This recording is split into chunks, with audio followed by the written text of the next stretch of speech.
Satu.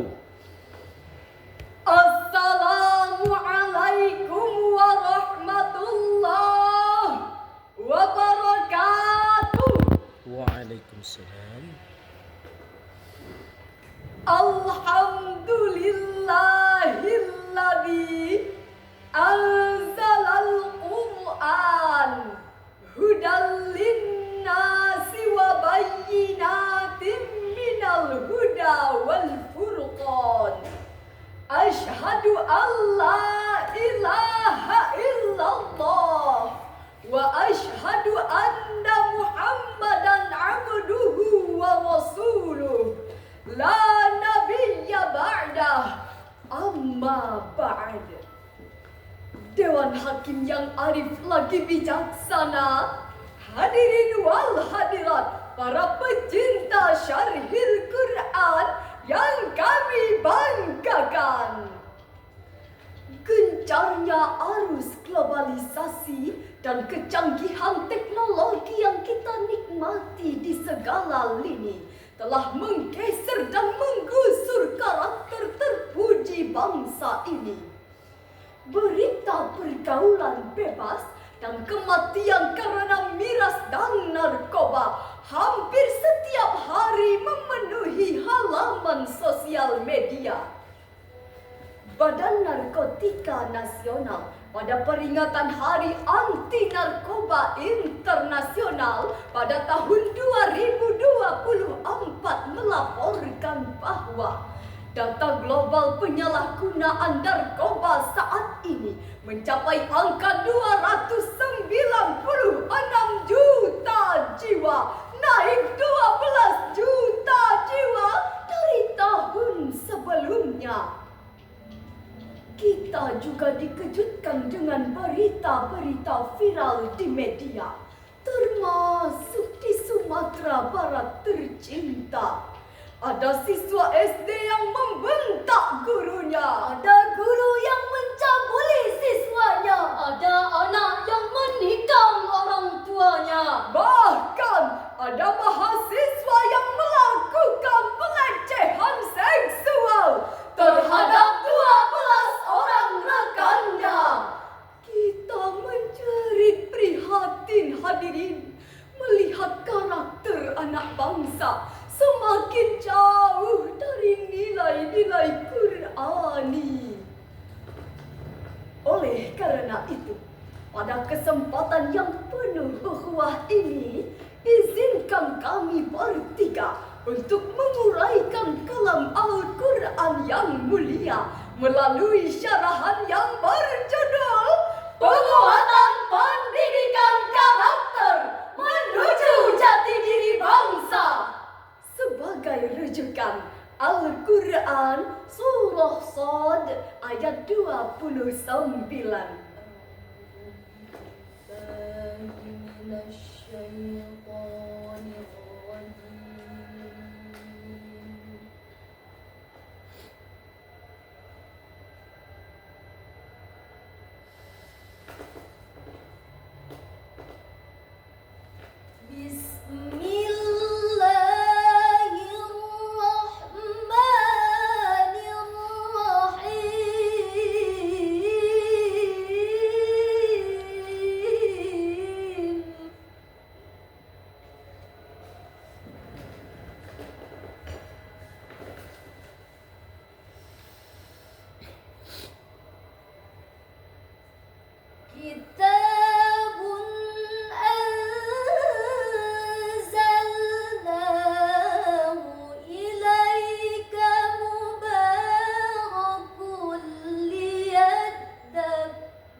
yang terkutuk. Dengan menyebut nama Allah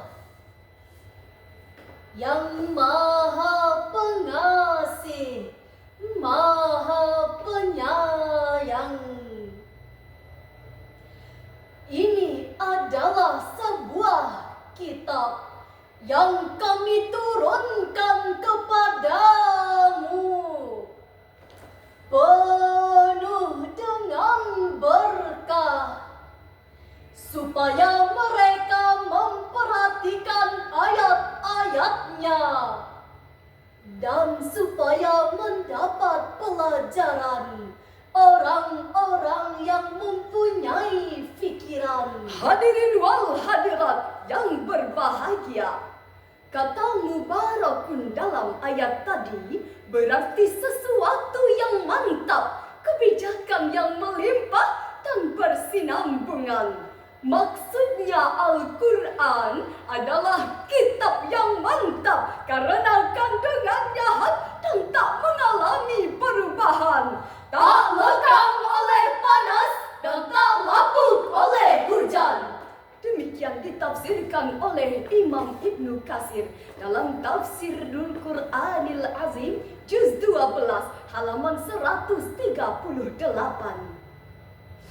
Adapun kata liyadah baru menurut Syekh Jalaluddin Al-Mahalli dan Syekh Jalaluddin As-Suyuti dalam tafsir Al-Jalalain mengandung perintah untuk mendalami nilai-nilai yang terkandung dalam Al-Quran. Bukan hanya membaca dan menghafalnya, tetapi merenungkan dan mengamalkan isinya, sehingga menjadi karakter baik dalam dirinya. Sedangkan kata ulul albab secara lughawiyah bukan hanya orang yang memiliki akal sehat dan cerdas akalnya, tetapi juga cerdas hatinya. Karena kata albab merupakan bentuk jamak dari lubun yang berarti inti dari hati manusia yang menjadi pusat kesadaran batin. Maka ulul albab adalah generasi yang cerdas intelektualnya, sekaligus cerdas spiritualnya, cerdas emosionalnya, sekaligus cerdas karakternya. Namun hadirin, dangkalnya pemahaman agama serta pesatnya perkembangan teknologi telah membawa perubahan terhadap karakter anak bangsa saat ini.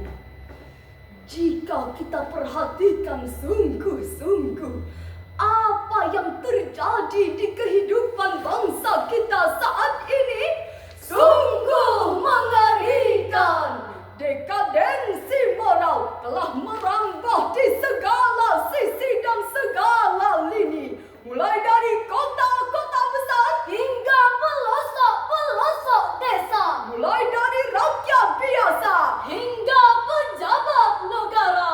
Jabatan bagaikan harta warisan untuk dibagi-bagikan, sehingga mulai dari kakeknya sampai ke cucu-cucunya diberi jabatan. Lembaga pengadilan menjadi lahan basah untuk mencari kekayaan.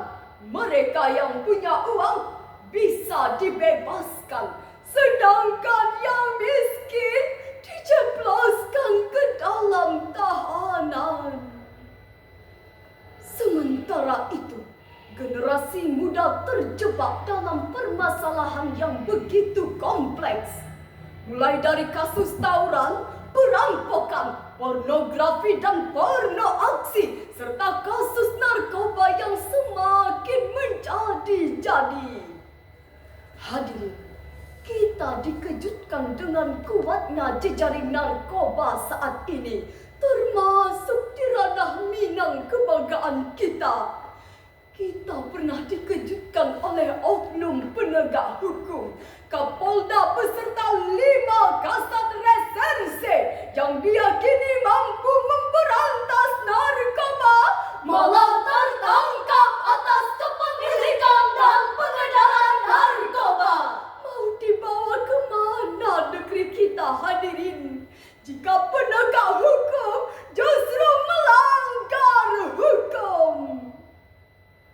Hadirin, kita juga prihatin atas tingginya kasus pelecehan seksual yang menimpa generasi muda. Kementerian Pemberdayaan Perempuan dan Perlindungan Anak mencatat sebanyak 14.874 kasus pelecehan seksual mulai dari bulan Januari hingga bulan Juli 2025. Kami ulangi sekali lagi hadirin, 14.874 kasus, bukan 14 kasus. Bangsa yang dulunya terkenal dengan budaya malunya, tapi hari ini hadirin, pakaian seksi yang merangsang, foto-foto wanita tanpa busana begitu mudah didapatkan. Adegan ciuman dan pelukan yang dianggap tabu sekarang dianggap skill profesi. Iklan yang memancing syahwat dikatakan seni. Bahkan ada yang terang-terangan menjajakan diri, Memamerkan perbuatan bejatnya di akun pribadi. Nauzubillah. Hadirin, marilah sejenak kita merenung atas kekhilafan yang kita lakukan. Duhai diri, sanggupkah raga ini menerima azab ilahi? Wahai Rabbi, ampuni segala dosa dan khilaf kami. Rabbi zid ampuni kami ya Rabb. ilman Engkaulah ya Allah, pengampun yang selalu membuka pintu ampunan di setiap kesempatan. Bimbinglah kami menuju kebaikan. Berilah kami kekuatan dalam menempuh jalan kebenaran, agar kehidupan dunia dan akhirat mendapat kebahagiaan. Hadirin yang berbahagia, Buya Hamka pernah mengatakan, tegak rumah karena sendi, Rusak sendi, rumah binasa. Sendi bangsa ialah budi. runtuh budi, runtuhlah bangsa. Lalu hadirin, apakah kita akan membiarkan bangsa ini terjebak dalam moral dan kedurhakaan? Jawabannya tentu tidak. Oleh karena itu, mari kita simak firman Allah dalam surah Al-Ahzab ayat 21. Laqad kana lakum fi rasulillahi uswatun hasanah.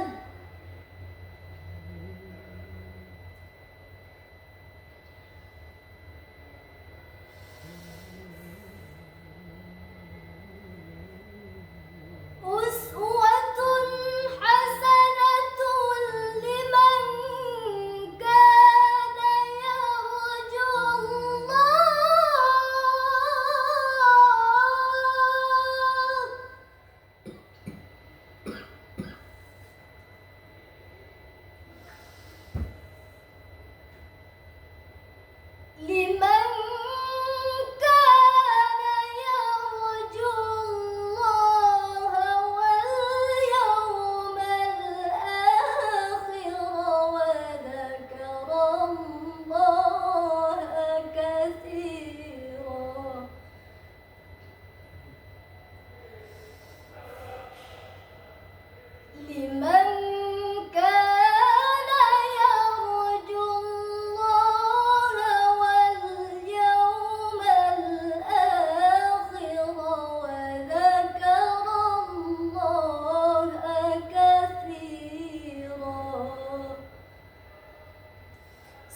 bagi orang-orang yang mengharap rahmat Allah dan kedatangan hari kiamat, dan dia banyak menyebut Allah.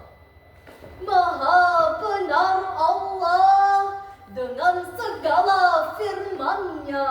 Dewan Hakim yang arif lagi bijaksana, hadirin wal hadirat yang berbahagia. Profesor Dr. Muhammad Quraisy Shihab dalam kitabnya menjelaskan bahwa Rasulullah adalah teladan yang baik bagi umat manusia.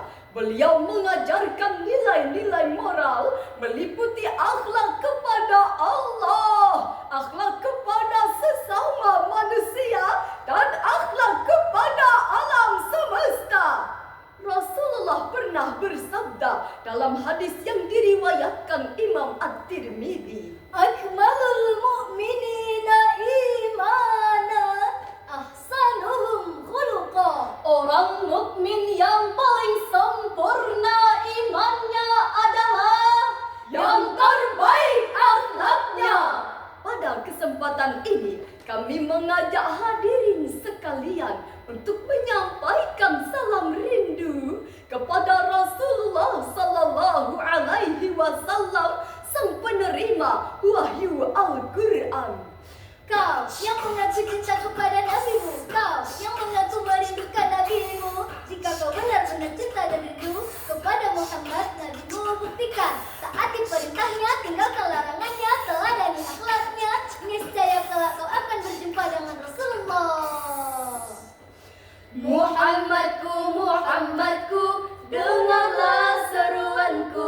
Aku rindu kepadamu Muhammadku. Hadirin yang berbahagia, jika nilai-nilai Al-Quran dan akhlak Rasulullah sudah menjadi tuntunan aktivitas kehidupan, maka siapapun orangnya, apapun profesinya, ia akan menjadi orang yang baik. Kalau ia pejabat, ia akan amanah dan bertanggung jawab. Kalau ia pedagang, ia akan jujur dalam menimbang. Kalaupun ia jaksa, ia tak akan bermain api dalam masalah yang ditanganinya. Hadirin yang kami banggakan, dari uraian tadi dapat kita ambil kesimpulan. Pertama, masa depan bangsa ditentukan oleh generasi yang berkarakter. Kedua, untuk membentuk karakter tersebut tidak ada pilihan lain kecuali menjadikan Al-Quran dan akhlak Rasulullah sebagai tuntunan. Jika berjumpa, sapalah teman. Ucapkan salam dengan sopan. Jadikan Al-Quran sebagai pedoman untuk mendidik generasi berkarakter dan beriman.